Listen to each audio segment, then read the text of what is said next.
Greetings again. I'm going to tell you about another thrift haul. This is all from the month of February 2021, and most of this stuff came from the same store. So let me just start showing you here.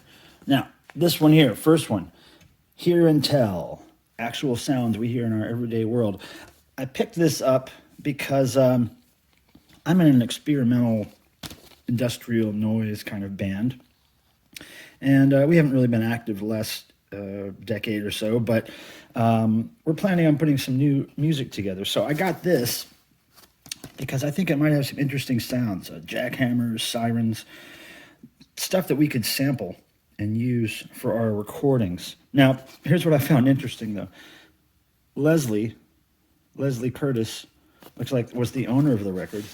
And when you pull the record out, it says Britt Baker on there. So I think there was some discrepancy here over who owned this record. But yeah, it's not in the best shape, but I did just buy it for sample fodder purposes. So hopefully that'll be interesting. Now this one here, I don't know much about. Most of the stuff that I bought here, if not all of it, is to resell, except for that first one I showed you. And I looked this up, and I found it had some value, but it's interesting. It's called The Cat Came Back. It's a kid's record, and you'll notice that the artwork, how rudimentary and kind of cool it is. It's all done by children, and you'll see here, there's some songs. The Cat Came Back, The Ghost Riders in the Sky, and you'll see here that these children have illustrated a couple of the songs. And but look at that, man. That is, if I was a tattoo getting person, man, that might have to be on my body somewhere. But thank God I am not a tattoo getting person. I think this is a little comment here, a little support from Rafi. I think that's Rafi's signature. And I don't know much about Rafi, but I know he made a lot of children's records. So anyway, there's The Cat Came Back. And if you see here, there's more cool artwork by the kids there. Look at that cool cat drawing, man. See? That might be a tattoo if I was a tattoo getting person. So there's that. We'll see what we can do with that one. Now look at this. Weird. Morton Downey Jr., the shock value talk show host from I believe it was the 90s, 80s. This is 1989. And I didn't know I don't think I remember him ever putting out a record where he actually sang. Blue Collar King, Old Man, Hey Mr. Dealer, Mr. Yuppie's Birthday Party. I mean, who knows? I just got it for the weird factor. I'm not even sure if it's worth anything to sell, but it was just so odd. Morton Downey Jr. If you've ever seen his show, it was what they call a poop show. It was like it was just a train wreck on purpose, right? Hey, look at his little red socks. That's nice. So there's Morton Downey Jr. Now the next batch of records is really interesting. It's this guy here, Hartzell Wilson. Now, look at all these Hartzell Wilson records I found, okay? All at the same store. Hartzell Wilson, Hartzell Wilson, Hartzell Wilson, Hartzell Wilson. And there's the last Hartzell Wilson record. This guy was born in 1920. He died in 1994. He was born in Marshall, Texas. He was a car salesman, professional car salesman after serving in World War II. And then he moved to Michigan and moved kind of up through the ranks at the Chrysler Corporation and was in the automotive industry for some time. And then he became an executive with the company Plymouth.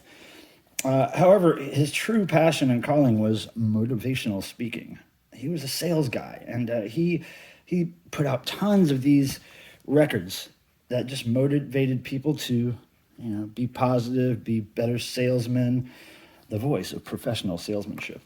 And I found this stack of records. He eventually left the auto industry altogether and just focused on being a public speaker the rest of his life. And he was kind of well known in the day, and there are certain people who collect his stuff. Look at that. You gave them a lot of thought and action, provoking ideas. Great stuff. So when I bought these, oh, here's one with a cool insert. All right, there we go. The human side of success, and this insert kind of guides you through his instructions and motivational analysis. So another thing I wanted to show you, and here's another Hartzell record without his picture on it. One of these records is actually autographed right there by Hartzell Wilson, 1962. Looks like November 1962. So yeah, I picked these up. I only found a couple of these listed online anywhere, and I saw one that sold for like $40 some time ago. Just one. There was a record of just one of them selling, if I remember correctly. And so I just listed these on eBay real recently. I've already sold 3 of them, 2 for $40 each and 1 for $50. And that does not include the autographed one. I still have the autographed one in stock. But yeah, 3 of these have been sold already to a Hartzell Wilson collector. And I'm glad they're going to that person, because these are all in such perfect shape.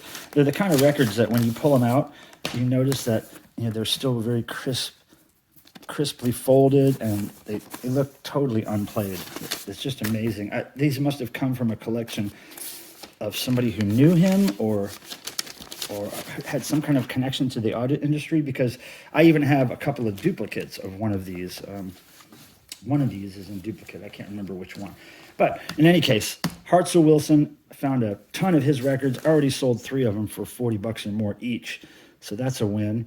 Now, moving on past Hartzell, I found this Impulse, John Coltrane, Johnny Hartman record. This is quite sought after. It could sell for, I don't know, $100, I think, or more. But in this case, this one's not in the best shape, okay? So the record has, you can see there in the light, numerous scratches and scuffs. I did play it all the way through, and it plays pretty great. There's no skips or needle jumps. There's no really irritating pops or anything. It's a pretty good listen.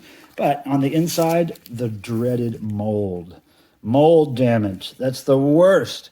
So what I did was I thought, well, I'll just put it on eBay, starting bid $9, and see what happens. And it ended up selling for $30, which is great. I'm just glad somebody's going to appreciate it, because I almost thought it wasn't worth selling in this condition, but got $30 for it. Now check this out. This is the last item I'm going to show from this thrift haul. Instructional disco stepping, quick and easy and fun to learn, no teacher needed. And now this looks like an LP box set. And when I opened it up, I was kind of surprised to see that it's a tape. Disco steppin'. You can disco too. A simple instructional tape here. And in the box is an instruction sheet with photos on how to do the disco dancing. And inside here are all these, they're kind of like posters, but they're made to lay on the ground and follow along to the disco steps. Huge, huge posters. Anyway, you get the idea here. They fold out. And I guess this original, in its original state, this box set also included a piece of plastic that you could lay over these paper diagrams and then dance on top of them and learn the steps. So there's like 4 of these huge posters. They're printed on each side, so there's 8 different layouts of dance steps. And I thought that was pretty cool. And this whole box set cost me 49 cents because it was a cassette. If it was a record, it would have cost me $1. Huge difference there. So yeah, I thought this was really interesting. I don't know if it's got any value, but I thought it was interesting enough to spend 50 cents on to show you. So there is my latest thrift scores, February 2021. Thanks for watching, everybody. Thanks for the subscriptions. Thanks for the likes. I'll talk to you next time.